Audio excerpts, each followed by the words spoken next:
Olá, pessoal. Prontos para mais um Deep Dive? Hoje a gente vai mergulhar em um clássico da autoajuda, como fazer amigos e influenciar pessoas. Opa, um livro que, mesmo depois de quase um século, continua fazendo sucesso, né? É isso aí. E para me ajudar a desvendar os segredos desse livro, tenho aqui comigo um especialista em desenvolvimento pessoal e relações interpessoais. Bem-vindo ao The Deep Dive. O prazer é meu. E você tem razão, é impressionante como os ensinamentos de Carnegie continuam relevantes. Ora, pois é um livro de 1936. Qual será a mágica que faz essa obra atravessar gerações? Acho que a mágica está na capacidade de Carnegie de traduzir as relações humanas em princípios simples e práticos. Ele foca em elementos atemporais da natureza humana, como o desejo de ser apreciado e de se sentir importante. Verdade. E um dos pontos que mais me chamou a atenção no livro foi a ênfase em evitar críticas. Buscar sempre pontos em comum. Mas como aplicar isso hoje em dia? Em um mundo com tanta polarização de opiniões. É um desafio. Mas Carnegie argumenta que a crítica, na maioria das vezes, é ineficaz. Ele usa exemplos poderosos para ilustrar isso, como o caso de Al Capone. Al Capone, famoso gangster. Sim. Acredite ou não, ele se via como um benfeitor social. Sério? Mas ele era um criminoso. Segundo Carnegie, sim. E esse exemplo ilustra como a crítica raramente leva à mudança. Em vez de gerar autocrítica, ela gera ressentimento e defensividade. Faz sentido. A pessoa se fecha para o que você tem a dizer, mesmo que seja verdade. E aí entra a técnica do sim, sim, né? Mas me explica melhor como funciona. Sempre fiquei com o pé atrás. Me parece meio manipulação. Entendo a sua preocupação. Mas a técnica do sim-sim não é sobre manipulação, mas sim sobre encontrar um terreno comum. A ideia é começar concordando com outra pessoa em pontos que realmente convergem. Tipo, criar um clima de colaboração em vez de confronto. Isso. É como construir uma ponte em vez de um muro. E essa ideia se conecta com outro conceito de Carnegie. Fazer a outra pessoa pensar que a ideia é dela. Oh, parece um truque mental Jedi. Como influenciar alguém a ponto de fazê-lo acreditar que a ideia foi dele. É mais sutil que um truque mental. Carnegie usa a analogia do bezerro teimoso. Ele conta que tentava levar o bezerro para o estábulo, mas o animal se recusava a andar. Aí uma das empregadas percebeu que o bezerro só queria mamar no dedo dela. Ah, entendi. Ele só se moveu quando atenderam a necessidade dele. Exatamente. A persuasão eficaz envolve entender as necessidades da outra pessoa e mostrar como sua ideia pode ajudá-la a alcançar seus objetivos. É como guiar a pessoa até a conclusão que você quer, mas de forma que ela pense que chegou lá sozinha. Isso mesmo. É como um jogo de xadrez, em que você planeja seus movimentos para levar o outro à posição desejada. Que interessante. E o livro está cheio de exemplos e histórias inspiradoras, né? Tem a história da professora que reconheceu o talento do Stevie Wonder e o caso do jardineiro que fez amizade com um juiz elogiando seus cães. Exemplos simples, mas que ilustram a essência dos ensinamentos de Carnegie. A importância de cultivar relações humanas autênticas e positivas. E como aplicar esses ensinamentos no dia a dia? Tipo, como lidar com um colega de trabalho difícil? Que tal aplicar a técnica do sim-sim, buscar pontos em comum, elogiar as qualidades do colega, mostrar que você o valoriza? Interessante. E se eu precisar convencer meu chefe a aprovar uma nova ideia? Lembra do bezerro teimoso?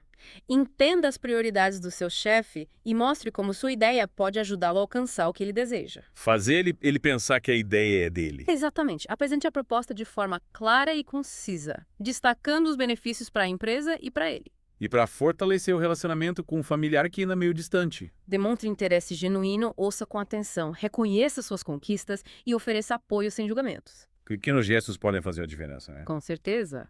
Nossa, quanta coisa interessante a gente já aprendeu nessa primeira parte. E olha que ainda temos muito a explorar. Verdade. Ansiosa para continuar esse mergulho. E sabe o que me fascina nesse livro? Como ele nos desafia a mudar a perspectiva sobre as pessoas. É verdade.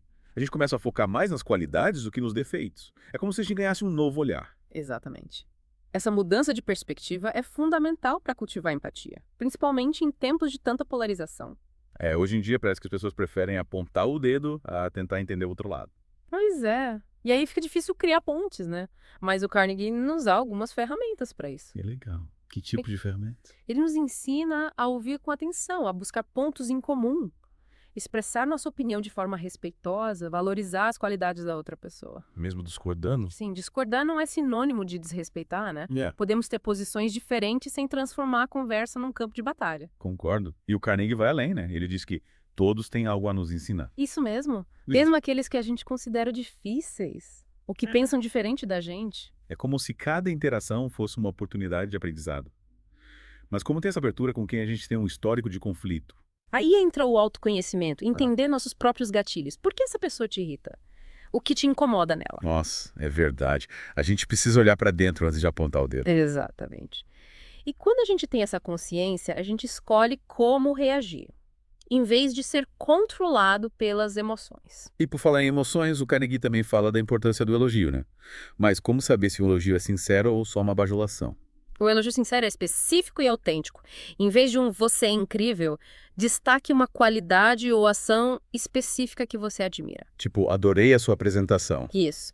Você explicou aquele conceito complexo de forma tão clara e envolvente. É, o elogio tem que ser genuíno. Mostrar que você realmente prestou atenção na pessoa. Exatamente. E quando o elogio é sincero, ele tem um impacto muito positivo. A pessoa se sente valorizada. E isso cria um ambiente mais positivo, né? Com certeza. E por falar em ambiente positivo, o Carnegie também nos ensina a lidar com conflitos de forma construtiva. Ele dizia que vencer uma discussão raramente vale a pena. O que você acha? Às vezes a gente fica tão preso à necessidade de ter razão que esquece o impacto que a discussão tem na relação. E o preço de vencer a discussão pode ser alto, a gente pode acabar ferindo a pessoa, sabe? Criando um clima ruim. Mas e quando precisamos defender nosso ponto de vista? A gente se cala. Não é se calar, é expressar sua opinião de forma calma e respeitosa, buscando pontos de convergência, evitando ataques. É a arte do diálogo, né? Discordar sem desrespeitar. Com certeza. É. E o Carnegie dá várias dicas para isso. Por exemplo, ele sugere que a gente fale sobre nossos próprios erros. Nossos próprios erros, antes de apontar os dos outros. Interessante. Mas por quê? Quando a gente admite os erros, a gente se mostra mais humilde, mais compreensivo com as falhas dos outros. A gente desarma a pessoa. Isso. E ela fica mais receptiva ao feedback. Afinal, ninguém gosta de ser criticado por quem se acha perfeito, né? É verdade. Yeah. Quando a gente se mostra vulnerável, a gente cria um clima de confiança. E abre espaço para um diálogo mais construtivo. A pessoa se sente mais à vontade para ouvir. É como se a gente dissesse: olha, eu também erro. Vamos conversar sobre isso abertamente. Exatamente. E essa postura ajuda a gente a construir relacionamentos mais fortes. Baseado na confiança e no respeito mútuo. E o Carnegie também fala da importância de dar às pessoas uma boa reputação para zelar. O que ele quer dizer com isso?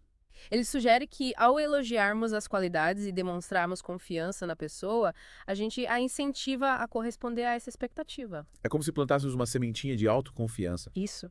A pessoa se sente motivada a honrar a imagem que a gente criou dela. E isso pode ter um impacto enorme. Que legal, influenciar pelo exemplo, pela confiança. É por isso que como fazer amigos e influenciar pessoas é tão relevante. Ele ensina a gente a construir relacionamentos mais autênticos e positivos. E a gente pode aplicar isso em qualquer área da vida, né? Com certeza. No trabalho, em casa, com amigos, com a família. É um guia para a vida. E na próxima parte do nosso mergulho, vamos explorar como usar esses princípios para alcançar nossos objetivos. De forma ética e eficaz. Sem precisar pisar em ninguém no caminho, ansiosa para desvendar mais esses segredos. De volta para a última parte do nosso mergulho em como fazer amigos e influenciar pessoas, já exploramos vários princípios incríveis do Dale Carnegie e agora, como usar tudo isso para alcançar nossos objetivos. De forma ética, claro. Boa pergunta. O Carnegie dedica uma parte do livro justamente a isso. Como influenciar pessoas e alcançar o que a gente quer sem usar manipulação. Me fala mais sobre isso. Quais as dicas? Ele incentiva a gente a ser claro e específico. O que você quer. Apresente seus argumentos de forma lógica. E mostre como a outra pessoa vai se beneficiar colaborando com você. Então, nada de simplesmente dizer, eu preciso disso. Tem que explicar o porquê, mostrar os benefícios para todo mundo, uma proposta em que todos saiam ganhando. Exatamente. E ele também fala da importância do entusiasmo. Ser apaixonado pelo que você faz. Isso inspira as pessoas, sabe? Mas como ser entusiasmado sem parecer falso? Sendo autêntico. Se você acredita na sua ideia, o entusiasmo vem naturalmente. E as pessoas percebem isso. Autenticidade é tudo. E por falar em ser autêntico, o Carnegie também fala da importância de admitir os erros. Mas como isso ajuda a influenciar as pessoas? Pode parecer estranho, mas admitir os erros nos torna mais humanos, mais acessíveis e mais confiáveis. É tipo, olha, eu não sou perfeito, também erro, mas estou aprendendo e me esforçando para fazer melhor. Exatamente. Essa postura genuína nos torna mais simpáticos e aí fica mais fácil criar conexão. E abrir caminho para a influência positiva. Sabe, essa ideia de admitir os erros me lembrou de um ponto importante. O perdão. O Carnegie fala sobre isso. Sim, ele tem um capítulo inteiro sobre perdão. Guardar rancor só fez mal pra gente. É como diz o ditado. Guardar raiva é como tomar veneno e esperar que o outro morra. Perfeito. Perdoar liberta a gente do passado. E abre espaço para construir relações mais saudáveis. Carnegie era um sábio. O livro dele é um manual para a vida. Com certeza. Ele vai além das relações interpessoais. Ensina a lidar com as emoções, a ter uma mentalidade mais positiva. A viver de forma mais plena. E o mais legal é que os princípios dele são atemporais. Verdade.